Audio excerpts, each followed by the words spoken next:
Hello everybody and welcome back to Pravus Gaming and more Democracy 3 Greece, playing at maximum difficulty. We won our election in the last video, for those of you who might have missed it. Yes, I went back and redid things so we'd have a 4-year term length, because it was stupid to do it wrong. So now we have it right. And now we're going on into year 5, our second term. We are not worried about re-election from here on out, but all the same, let's try to really solidify ourselves, you know, get the groups that we care about in power and make sure they like me and then improve the country. At the very least, I'd like to see some of these economic downsides go away. The uncompetitive economy requires a lot more productivity. Skills shortage, we already have the adult education subsidies, which alone will be able to fix this, but perhaps not very quickly.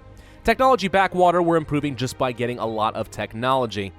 Could improve that even further by changing up the creationism versus evolution. We'll consider that as an option. Homelessness is on its way out as the GDP improves. We did get organized crime, which is a new thing we're going to have to deal with. Alcohol abuse, not a super high priority, although if we could fix this, this would get rid of the uncompetitive economy really quickly, I think. Will greatly improve productivity. At least I think that it would. Whatever. Asthma epidemic, we're never going to get rid of that. It's not going to be a thing. So, now that we're going on into year 5, right? That is a recap of some stuff we need to change still from the previous term, but now that we're going on into year 5, we have some new challenges that are going to be approaching. 1, as the GDP improves, we are going to find that we are swimming in money. But that's not really a problem per se, but it is going to cause problems in the environment. And by that I mean a lot of problems. Like, it is going to plummet down to practically zero, and then we are going to have a water shortage, which is going to cost me like 50 billion euros per quarter. Or if we do nothing, then the food prices will spike so high that we'll have a general strike, and then we will just die.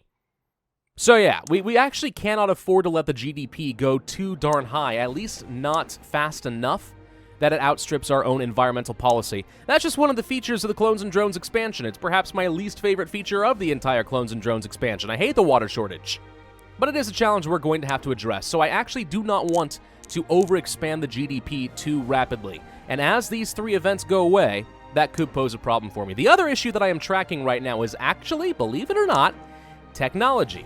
We have been steadily improving our technology through technical colleges, science funding, technical grants, and so on. It seems all good. Here's the problem, though. Once this gets to a certain level, the technology backwater will go away.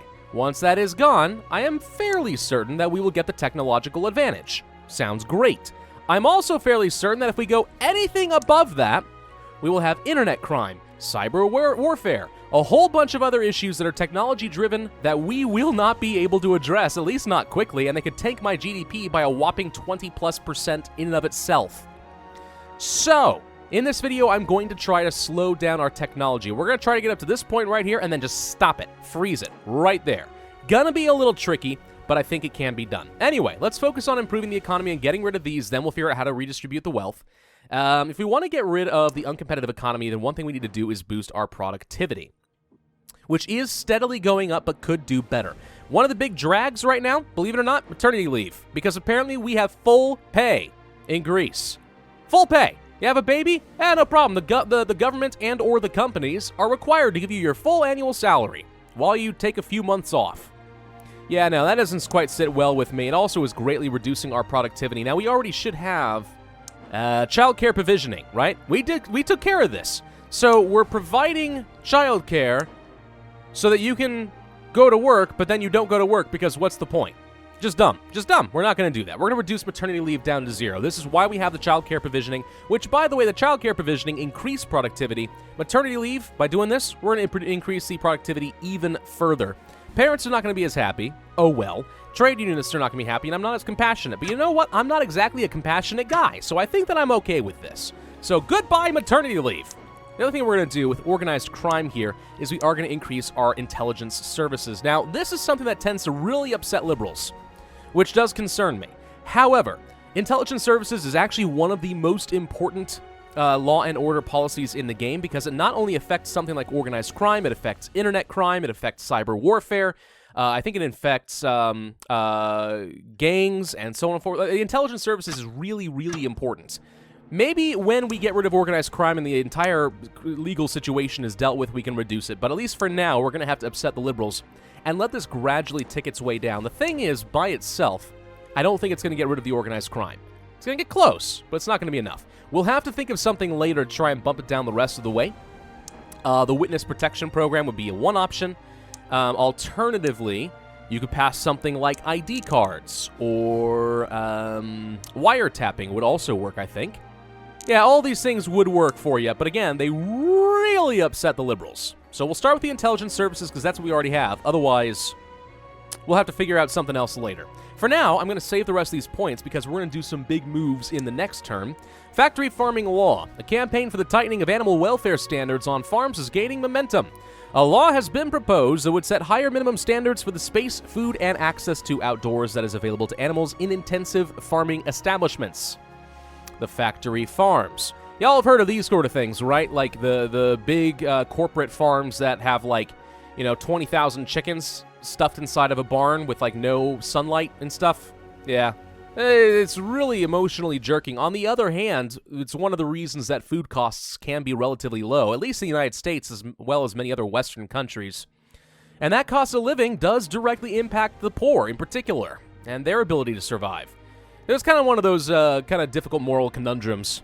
You protect the animals because there should be a better way and it's just wrong, or do you accept that animals are just freaking animals and let people have cheaper food so that they can survive better? I don't know. Kind of depends. I've heard a lot of different debate on this channel from people who have varying opinions on that. We're going to go for leaving the law unchanged. Nobody forces people to buy processed meat from the cheapest source. So basically, if people care enough, then they should put their money where their mouth is and go with it. That's the theory here, and it also fits with our capitalist playthrough, though I don't think it's going to make the environmentalists happy. Yeah, not making them happy at all. I wonder if it does impact liberals. What do you know? I had a funny feeling that maybe that would upset them. Turns out, totally right. It does. Let's move on to the next turn. So what we're going to do in this particular go... Oh, hang on. Whistleblower. Yeah, I'll come back to that. A Secret Service contractor has leaked several documents that shed a light on the dark side of the war on terror. Greece is involved in the war on terror? Should we prosecute her and do everything we can to bring her to justice? Or should we reform the Secret Service and stop making use of the malpractices she accuses us of? I mean, it sounds like that's just a freaking confession right there, right? Like, yeah, she's totally right. The difference is we got caught. Well, then, yeah, we have to reform the Secret Service. Of course, the practice is made public by Dorcas Sideris. Dorcas Sideris? Where did the developer come up with this name? Is this like a donor, or is this some sort of sneaky reference to something that actually happened in the real world? I don't know. Indeed unworthy of a developed nation. We have to abstain from such methods in the future, and thank Dorcas Sideris, you just a dork, for demonstrating that civil courage still exists. Clap, clap, clap, clap, clap. All right, moving on. 76% of the vote right now, 4.37 billion surplus, is a little bit better than it was before, and a big part of that is because the GDP is currently growing. The more the GDP grows, the more income I will have for taxation. So we do want to constantly be growing it. Don't get me wrong. We just have to be very careful.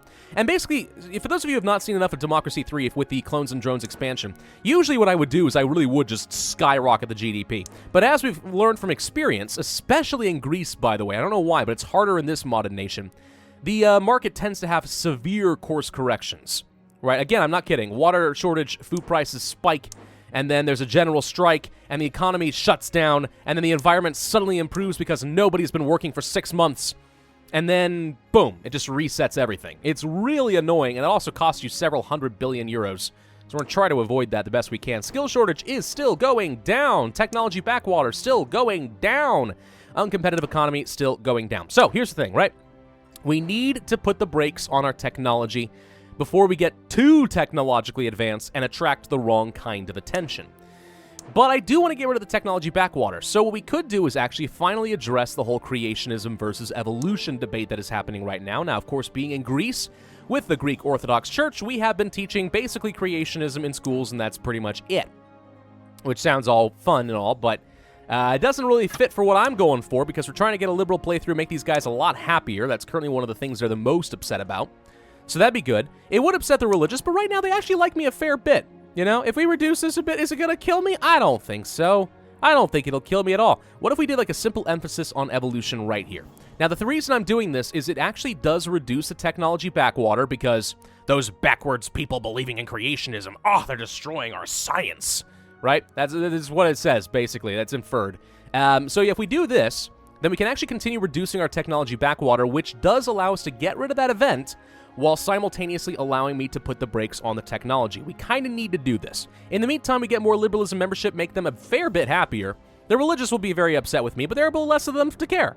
So we're going to go for that. An emphasis on evolution, which seems appropriate. Now let's see. The other thing that I wanted to do, okay, yeah, let's just go straight to changing up our technology. So what's affecting it right now? Technology colleges? Okay.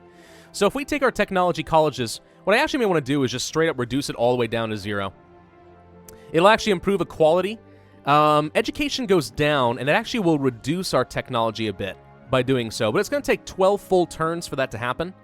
So rather than stop it, let's say, here or here, where it'll take 12 turns to make barely any difference at all, I say we just go ahead and minimize this entirely, save ourselves some money, slow down our rate of technology gain. And again, it seems very counterintuitive, but I think that it's going to be an absolute necessity. Here's the thing. If we do not get the water crisis, I will be phenomenally happy. Oh, wait, no, this is technology. If we do not get internet crime or cyber warfare, there we go, I will be phenomenally happy. Okay, the other thing we want to do, though, as far as environment, we could actually raise up our pollution controls. Now, this reduces the GDP, which actually will be good, because in a minute, we're about to get a huge boost in the GDP as the skills shortage, the technology backwater, and the uncompetitive economy goes away. So this will slow it down while also reducing CO2 emissions, greatly improving the environment. It'll upset the capitalists, that's the main downside. But otherwise, I think this is a good way to kind of tap the brakes on the growing economy so we don't overheat the engine, so to speak. And kind of rapidly improve the environment. At least that is going to be the idea. All right, let's move on into the next turn. Are we going to see homelessness and stuff go away soon? Not quite, but we do have a train crash. So the GDP goes down. That sucks. People have been complaining about our underinvested rail network. I have a rail network? I don't think that I've been doing any investment in that at all. There's no rail subsidies whatsoever in this country. Yeah, rail usage is incredibly low. Well, that sucks, but I'm not going to bother investing in it now. It seems to me like the damage is already done. All right, homelessness is going to go away as of this turn. Good, that'll make the poor and the liberal a lot happier. Very happy to see that. Technology backwater, still going down. Good. Skill shortage, still going down. Good. Uncompetitive economy has evened out. There is something we can do to try and boost up our productivity, besides we already changed to maternity leave. And it's actually a really good policy. Let's go for it. We got 40 political capital. We might as well do it. Economy. Rare earth metal mining. Now, this could become a phenomenally inexpensive investment. And it's actually really important because if you do let your technology rise unchecked, not only are you going to have the internet crime and the cyber warfare, eventually you are going to have a rare earth metals shortage, which will cripple your technology sector and get rid of your technological advantage and everything else. This is the primary way to try and deal with that, is to be able to mine for some of your own in the country. However, it is very expensive. So this is one of the other advantages to us trying to slow down our roll when it comes to technology, is hopefully we won't have to do this at full steam. What we can do, though, is still bring it down to 0.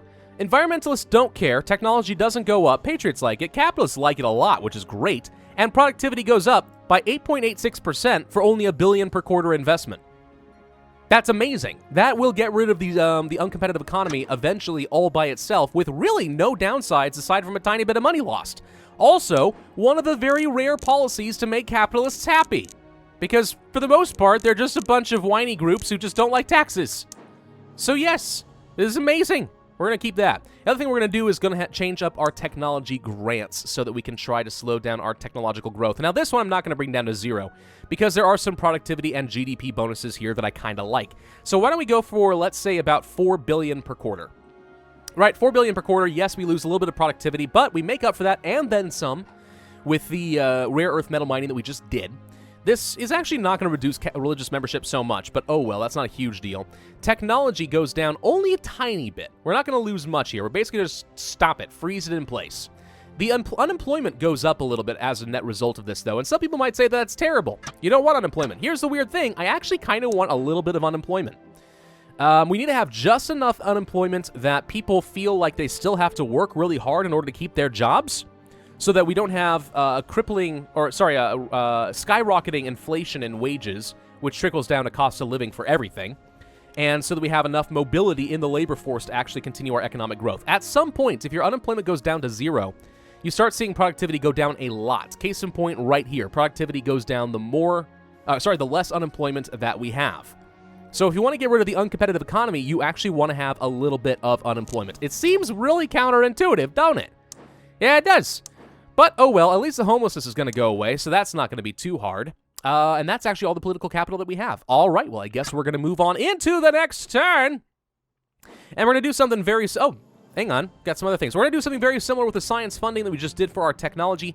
We're going to really freeze it in place as soon as we see that the technology backwater is going to go away. Homelessness is at an end. Speed limits. Motorist pressure group lobby the government to get the speed limits up. I think this is a motorist versus parents thing. I'm going to raise the speed limits, because screw speed limits. Well, I mean, they should exist for a reason, but I get annoyed at times. I want to go fast. Message from Lucas Stratus. Law and Order. He likes liberals and ethnic minorities, and he's upset with me. How very dare you, okay? How very dare you, sir? I put you in the most successful Greek cabinet that we've ever frickin' had. I am trying to make the liberals and ethnic minorities like me. They don't hate me. So why is your loyalty down to nothing? And you only give me one political... You suck, sir. You suck so bad I don't like you. I wish you would just quit. Except that makes me look bad. Because cabinet members are leaving. Get the message, Donald Trump. You probably should have less people leaving your cabinet. Anyway, let's go to the science funding. And let's reduce this a bit. So, how much do I want to do? Really not a lot. We might go for something like this, you know? The thing is, I still get some good GDP growth out of this, so I'm only losing 0.4% of the GDP by doing this. But the technology stops, because right now it's supposed to continue going for a lot longer. If we just go right here, we're basically going to keep it where it is exactly and just leave it there. We can go over something like this or something like that. There we go. Energy efficiency is not really going to improve. Oh well. Unemployment goes up a little bit. Again, not so bad. And the technology backwater will continue to get worse. But I don't think it's going to overcome the change in creationism versus evolution. So I think this is still going to work out to be fine. The most important thing here, though, if you go to technology backwater, which is about to go away. So as this creationism versus evolution finishes off, it will be gone. If you go to technology, which is here... That's about exactly where I wanted to stop it, because the threshold for the technological advantage is like right here. So we want to stop it like right there. Don't go any higher. Don't move a muscle. In fact, actually, once the technology backwater goes away, we'll get the technological advantage. In fact, we might already have it. And we actually want the technology colleges to continue letting it decrease a little bit so we don't get in a bit worse position. Once we cross that threshold, we have a fair bit of maneuvering room. So yeah, this is actually going to work out to be about perfect. The other things that we need to do... You see our foreign relations? They're terrible. If we do not improve foreign relations with this high level of technology, we will get cyber warfare, and that will reduce our GDP by about 20%, which obviously is crippling. You could do the diplomatic service, which is not so bad. We could also do the trade council. We could do the compulsory foreign languages, or the, where's the other one? Compulsory language lessons. These all improve foreign relations. Or we could just spend some of our surplus on foreign aid, which is by a long shot the most effective way of making people love you. Give them free money. So that's exactly what we're going to do. Patriots are going to be very upset, but they are a very, very, very tiny group in Greece, so I'm not too worried about it. Foreign relations skyrockets by 54%. Ethnic minorities will be quite happy, and considering we haven't done much to make them happy, by the way, I don't think there are any ethnic minorities in Greece right now, but by doing so, maybe Lucas won't quit. So there we go. We also look compassionate in front of the proletariat. So that's pretty nice. Yeah, there are no ethnic minorities in the entire country of Greece. That is hilarious. That's going to change, by the way, as the GDP continues to improve. We're almost at the halfway mark. When that happens, you better believe we are going to have a heck of a lot more immigration going into the country. And that also presents its own challenges, by the way. Keep in mind that you can have like a housing bubble. Right, where housing costs skyrocket because there's just too much demand because we have too many immigrants coming in and not enough supply. So everyone's homes go up in price, which means that the poor can't afford any housing, which means homelessness goes up, and we have a general strike. Immigration is kind of bad in this game, as long as it's not like, let's say here. This is about the sweet spot, but we'll go up to maximum, I can just about guarantee. We will have to keep that in account. So you know what? Let's go ahead and actually improve our foreign relations with those other ways as well. Let's do the Trade Council, which actually also improves international trade, which is good because when the water shortage happens, and it is a guarantee that it will at some point, international trade is one way to offset some of the rising food prices. So we want to have as much international trade going as is possible. We can also go for the compulsory foreign language classes so that our children's we'll have to learn another language, which will be very useful in the business world. So international trade goes up, foreign relations goes up, racial tension goes down, though again, if we don't have any immigrants in the country, it won't matter. Somehow, by the way, we have immigration rising, but still not a single ethnic minority in the entire country. Go figure. It makes perfect sense. Shut up. The next thing we're going to do for organized crime, since it does seem to have flattened out here, is we are going to go to the Witness Protection Program right meow. So this reduces violent crime itself, but it also does directly tackle the organized crime by 8.47% for €500 million per quarter. If we go to the organized crime, I think about an 8% drop is going to be enough to get rid of this. It's going to take some time. 12 turns in total in order to reduce it by that amount. But it should get rid of organized crime. We just have to sit back and wait. It's not really costing me much. It's a little bit of money. Crime goes up, and we look weak for not dealing with organized crime. Not a super high priority to deal with it. That's why a two political capital solution is preferable, especially since we don't have to do something like wiretapping or ID cards, which really, really, really upsets the liberals. So we're going to avoid that entirely. I think that that will work. We're playing the long game, but we have a total of 3 more years before the next election to try and solve all of the problems in Greece. The only ones we're not going to deal with are asthma epidemic, because that's about impossible to deal with. Nearly impossible. And tax evasion. Greek tax evasion is so high, I don't think that anything we do will be able to get rid of this, shy of lowering all the taxes practically down to 0. It's just not going to be enough, so I'm going to say that this is going to always be a Greek thing. But besides that, we should be able to get rid of all the economic downsides, all the law and order downsides, including alcohol abuse, and anything new that arises, including the water shortage, while trying desperately to avoid those other negative crises that we have talked about before. Thank you all very much for watching. Hope you enjoyed. If so, then be sure to hit that like button, leave a comment, and subscribe, and I will see you guys next time.